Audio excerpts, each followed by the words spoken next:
어제 있었던 안 의원의 혁신위원장 사퇴 과정을 보면요. 어느 일방이 완전히 잘못했다라고 보기는 어려울 것 같습니다. 조금 전에 말씀드린 그 인적 쇄신과 관련해서는 안철수 의원이 선후 관계를 좀 잘못 잡아서 안철수 의원이 잘못한 부분이 있다면 그렇게 말씀하셨죠. 이 혁신위원이 인선과 관련해서는 당 지도부에서도 조금 잘못한 부분이 있는 것 같아요.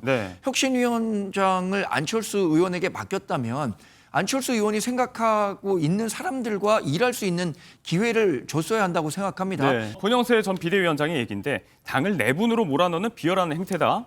본인 이익 추구를 마치 공익인 양 좀 몰아세우고 있다라고 이야기를 하고 있고 권 전 원내대표의 이야기도 비슷합니다. 일신 영달을 위해서 당 혁신을 스포트라이트 삼는 것 자체가 혁신의 대상이다. 당 내부엔 이런 비판이 있죠. 안 의원의 이번 혁신위원장 사퇴가 사실은 원래부터 맡을 생각이 별로 없었는데 당대표 출마를 위해서 본인을 좀 띄우기 위한 전략적인 노림수였다. 이렇게 보고 있는 시각도 있는 것 같거든요. 사람이 마음속에 안 들어가 봐서 그 진실을 어떻게 알겠느냐마는 알 수는 없겠죠. 그래도 이제 뭐 안철수 의원이 지금까지 해왔던 어떤 길들을 보면 그렇게 막 전략적이고 막 이렇게 뭐 머리 회전을 굴리는 사람은 아닌 것 같아요. 그렇기 때문에 저는 이제 그건 너무나도 이제 무리한 추측이라고 생각을 하고 다만 아쉬운 것은 안철수 혁신위원장을 이렇게 비난하기 전에 저는 국민의힘 구성원들이 조금 먼저 스스로 책임지는 분들이 한 분이라도 있었다면 얼마나 좋았을까. 그러면 지금의 이런 상황은 안 일어났을 겁니다. 그러니까 의원님, 어제 격동의 하루를 보내셨는데 지금 심정은 좀 어떠세요? 착잡하고 또 한편으로는 참 뭐라고 할까요? 암담한 그런 상황입니다. 당의 앞날에 대해서요. 전격적으로 이렇게 사퇴하신 가장 큰 이유는 뭐가 있을까요? 혁신위가 출범하기 전에 미리 약속을 받으려고 했던 거죠. 혁신위에서 어떤 혁신안을 놀랄만한 안을 이렇게 제시를 하더라도 거기서 통과가 돼야지 그게 혁신이 되는 것 아니겠습니까? 제일 처음 안건으로 이 혁신 그 인적 쇄신안부터 그것부터 벌써 이제 반대 부딪힌 겁니다. 나와서 당대표가 되면 그러면 인적 쇄신부터 하시겠네요? 먼저 가장 최소한의 인적 쇄신부터 사실은 시작해야죠. 그래야지 국민들이 우리 당이 바뀌려고 한다는 걸 알 수가 있으니까요. 당초 얘기했던 메스 대신에 칼을 들겠다. 혁신위원장으로서의 권한의 한계를 느끼고 당대표로서 실질적인 혁신을 좀 추진해보겠다라는 출사표까지 같이 던졌습니다. 사퇴의 배경, 근본적이고 가장 핵심적인 원인에 대해서 어제 이야기가 많이 나왔죠. 본인이 먼저 얘기했지만 인적 청산의 가장 기본적인 부분, 실명을 거론하지는 않았지만 두 사람이라고 이야기를 했는데 일단 쌍권이라고 하는 전 원내 지도부들, 권영세 전 비대위원장, 권성동 전 원내대표를 겨냥한 얘기라고 기정사실화를 해놓고 어제 여러 얘기가 나왔습니다. 전날부터 얘기했던 이 두 사람에 대한 탈당이든 제명이든 어떤 배제 차원의 논의가 먼저 이루어져야 한다는 게 안 의원의 얘기였어요. 안 의원이 혁신위원장을 전격 사퇴하면서 당에 굉장한 혼란이 있었던 건 사실입니다. 본인도 암담하다고 말씀하셨는데 당원이나 그 원내에 계신 의원분들도 상당히 당혹스러운 상황이죠. 저는 그 안 의원이 추진하고자 하는 혁신의 방향에 대해서는 완전히 공감하지만 그 선후 관계에 있어서는 일부 좀 따져볼 만한 대목은 있다고 생각합니다. 혁신위를 하는 것은 혁신위 활동을 바탕으로 해서 이런 의견이 있으니 이런 방향으로 가자라는 로드맵을 제시해야 하는 건데 지금과 같은 상황이라면 두 사람을 콕 집어서 이 사람은 혁신위 활동이 있기도 전에 빨리 인적 쇄신의 대상으로 삼아서 정리를 해야 한다라고 얘기하고 있단 말이죠. 이것은 혁신위가 그 활동하는 과정에서 선후 관계가 좀 잘못됐다고 생각합니다. 그런 측면에서 비대위가 이 안 의원이 제시했었던 인적 쇄신 카드를 단번에 받아들이긴 좀 어려웠을 것 같아요. 그러니까 혁신위 활동을 한 달 반 정도 한 후에 치열한 논의와 숙고 끝에 이런 결론을 내렸다라고 한다면 그 카드를 갖고 비대위가 결정을 해야 하는데 벌써 정해놓고 그 혁신 활동을 이렇게 하겠다라고 한다면 그 당 지도부 측에서는 받아들이기 좀 어려웠을 것 같습니다. 다만 안 의원이 지금 그 제시한 화두 있잖아요. 그 인적 쇄신이라든가 당의 개혁 방향 이런 것들이 있지 않고는 지금 여러 가지 여론조사에서 우리가 굉장히 부진한 모습을 보이고 있잖아요. 다시 국민의 신뢰를 받긴 어렵다는 데는 동감하고 있기 때문에 어떤 식으로든 그게 이 당대표 선거 과정이든 혁신위가 다른 혁신위원장을 모셔와서 활동을 하든 그 개혁의 방향으로 가야 한다는 데는 공감하고 있습니다. 필요성에 대해서 인정을 하시지만 뭐 이제 혁신위 활동을 거쳐서 논의를 거쳐서 나온 얘기를 받아들일 수 있어야 하는데 순서가 잘못됐다. 어제 나왔던 송원석 비대위원장의 입장도 동일했던 것 같습니다. 이제 또 그 배경으로 이야기한 게 표면적인 이유가 한 가지 더 있습니다. 어제 있었던 혁신위 인선 발표에 관해서 그 인선도 그렇고 발표 방식에 대해서도 이견이 좀 있었던 것 같은데 일단 안 의원의 이 혁신위원장 사퇴 속보가 터져 나오기 한 20-30분 전쯤에 혁신위 인선 발표 5명에 대한 발표가 있었죠. 각각의 구성원에 대한 이견을 짚어보기 전에 그 방식의 문제. 비대위 주도로 발표가 됐습니다. 박성훈 대변인이 얘기를 했는데 안 의원이 다 이제 동의를 한 인물들이었다라고 공표를 했습니다. 다만 안 의원의 나중에 얘기를 들어보니까 이게 사전 협의된 인물들이 아니었다. 그렇기 때문에 이제 약간 위원장 패싱이다 이런 얘기를 좀 하고 있는 것 같아요. 그러니까 이제 안철수 전 혁신위원장이 상당히 순진했던 것 같아요. 아니 기본 아닙니까? 본인에게 누군가 혁신위원장을 제안을 했다. 그러면 혁신위원장 제안 받기 전에 예. 그러면 저희가 정권을 주는 겁니까?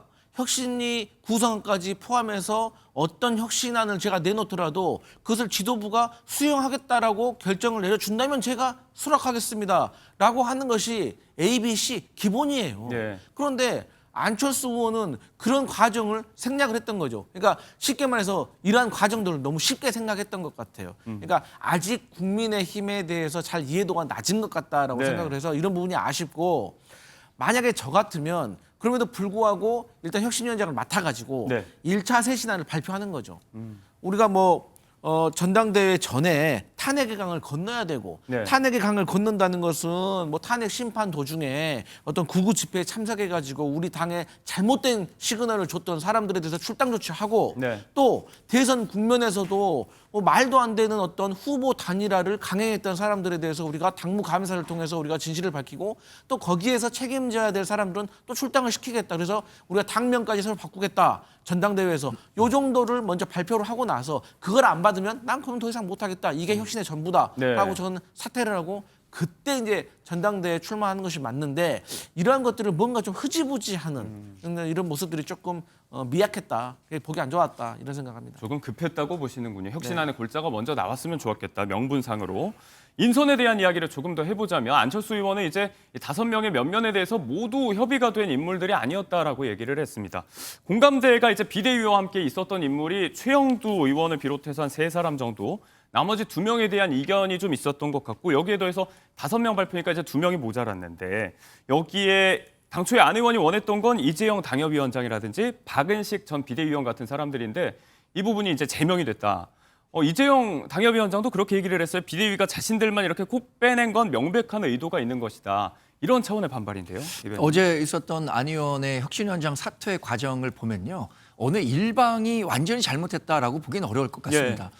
조금 전에 말씀드린 그 인적 쇄신과 관련해서는 안철수 의원이 선후 관계를 좀 잘못 잡아서 안철수 의원이 잘못한 부분이 있다면 그렇게 말씀하셨죠. 이 혁신위원이 인선과 관련해서는 네. 당 지도부에서도 조금 잘못한 부분이 있는 것 같아요. 네. 혁신위원장을 안철수 의원에게 맡겼다면 안철수 의원이 생각하고 있는 사람들과 일할 수 있는 기회를 줬어야 한다고 생각합니다. 네. 그래야 혁신위원장을 맡은 사람으로서의 역할을 할 수 있다고 판단하기 가능하기 때문이죠.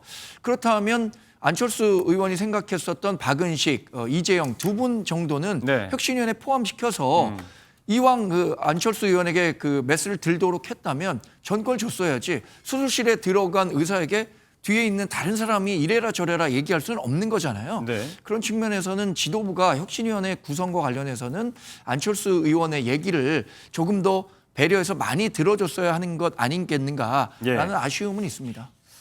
자, 이 혁신위 인선에 대한 이견 발표 방식도 그렇고 또 핵심은 쌍권으로 알려진 두 원내 지도부, 두 사람에 대한 어떤 인적 청산 문제가 좀 논의가 건의가 됐는데 거부가 됐다라는 얘기였습니다. 여기에 대해서 이제 뭐 실명 거론을 안 했다고 말씀드렸지만 누구나 다 이렇게 두 사람을 지목한 얘기라고 알고 있죠.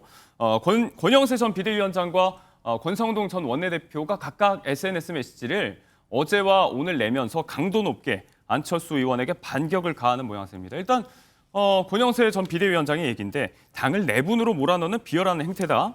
본인 이익 추구를 마치 공익인 양 좀 몰아세우고 있다라고 이야기를 하고 있고 권 전 원내대표의 이야기도 비슷합니다. 일신 영달을 위해서 당 혁신을 스포트라이트 삼는 것 자체가 혁신의 대상이다라고 좀 강도 높게 비판을 했습니다. 대변인님.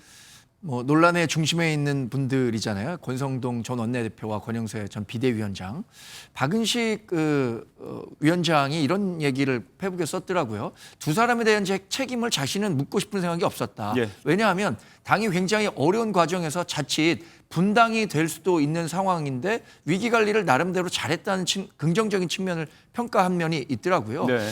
저도 당시에 뭐 지도부의 대변인으로 있었습니다만 위기 관리와 관련해서 이 두 사람이 완전히 다 잘못했다.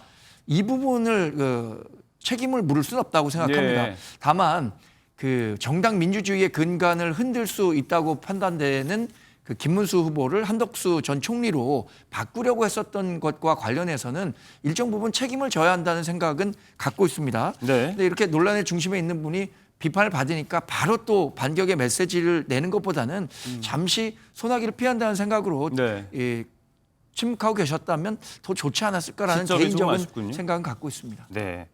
어느 시점에 어떤 메시지를 내건 간에 갖고 있는 생각이 좀 명확해 보이긴 합니다. 구주류 입장에서는 이제 혁신이라는 이름을 내걸고 사익을 추구하는 세력이 있다.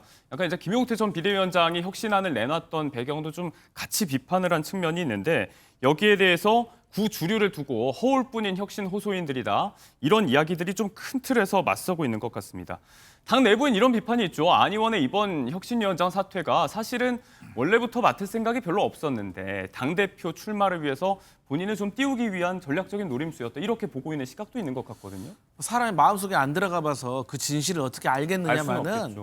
그래도 이제 뭐 안철수 의원이 지금까지 해왔던 어떤 길들을 보면 그렇게 막 전략적이고 막 이렇게 뭐 머리 회전을 굴리는 사람은 아닌 것 같아요. 예. 그렇기 때문에 저는 이제 그건 너무나도 이제 무리한 추측이라고 생각을 하고 다만 아쉬운 것은 안철수 혁신위원장을 이렇게 비난하기 전에 네. 저는 국민의힘 구성원들이 조금 먼저 스스로 책임지는 분들이 한 분이라도 있었다면 얼마나 좋았을까. 그러면 지금의 이런 상황은 안 일어났을 겁니다. 그러니까 쉽게 말해서 서로 책임을 지려고 하지 않기 때문에 누군가는 책임져야 된다는 비난과 비판이 나오는 것이기 때문에 이런 혁신안까지 나오게 되는 건데 네. 과거 민주당에 보면은 친노가 패족이 됐다고 할 만큼 사실 과거의 친노 세력주 중에서 일선 후퇴를 많이 했습니다. 네. 그래서 이제 그때 당시에 민주당의 어떤 안 좋았던 상황이 정리가 됐거든요.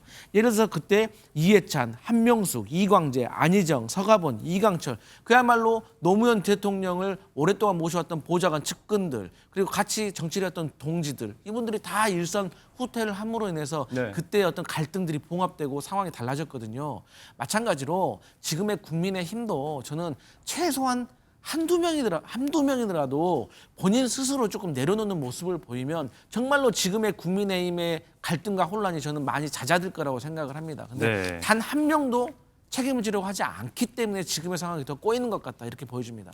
이런 부분들에 대해서 이제 강성필 부대변인처럼 외부에서 보기에 이런 부분들이 지금 국민의힘의 현주소고 어떤 만성적인 부분이다라고 지적을 하는 사람도 있습니다. 개혁신당의 이준석 의원이 안철수 의원의 이런 결정에 있어서 어느 정도 한계를 느꼈을 것이다. 본인도 당대표 혁신이 다 해봤지만 이렇게 큰 운동장에 30평짜리 공간 따로 그어놓고 그 안에서만 혁신하라는 주문을 계속 받으면서 한계를 느꼈기 때문에 더 큰 도전에 나서려고 하는 것이다라고 평가를 하면서 어느 정도는 좀 응원하는 것 같은 뉘앙스도 좀 보여요.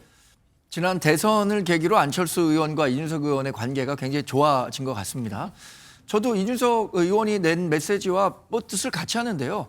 안철수 의원이 기왕 혁신위원장으로 본인이 생각하는 혁신과 개혁을 추진할 수 없다면 네. 본인이 직접 권력을 쟁취해서 그러니까 당대표 선거에 나가서 당선이 되든 되지 않든 간에 본인이 가진 뜻을 갖고 네. 당원들로부터 평가를 받을 만한 이유가 있다고 생각합니다.